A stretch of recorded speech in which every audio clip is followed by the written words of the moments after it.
নেপালের রাজধানী কাঠমান্ডুতে বাংলাদেশের টিম হোটেলে হামলা চেষ্টা। নেপালে চলমান সহিংস বিক্ষোভের মধ্যে কাঠমান্ডুর টিম হোটেলেও হামলার চেষ্টা হয়েছে বলে জানিয়েছেন বাংলাদেশ জাতীয় ফুটবল দলের খেলোয়াড়েরা। গত 2 দিন ধরে ক্রাউন ইম্পেরিয়াল হোটেলে প্রায় বন্দিদশায় আছেন তারা। মঙ্গলবার দুপুরে আন্দোলনকারীরা হোটেলের গেট ভাঙচুর ও ভেতরে ঢোকার চেষ্টা করে, তবে হোটেল কর্তৃপক্ষের হস্তক্ষেপে শেষ পর্যন্ত তারা সরে যায়।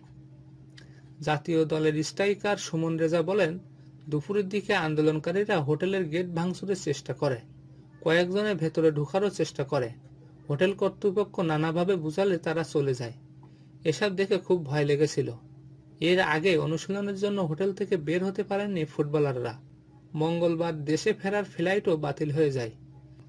ত্রিভুবন আন্তর্জাতিক বিমানবন্দর বন্ধ থাকায় খেলোয়াড়দের ফেরার অপেক্ষা দীর্ঘ হচ্ছে।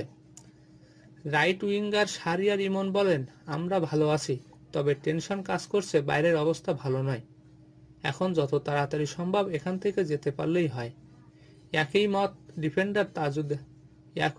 ডিফেন্ডার তাজউদ্দিনেরও। এই পরিস্থিতিতে এখানে থাকাটা চিন্তার বিষয়। এদিকে গোলকিপার সুজন হোসেন জানিয়েছেন, তার মা বাবা দেশে বসে দুশ্চিন্তায় আছেন।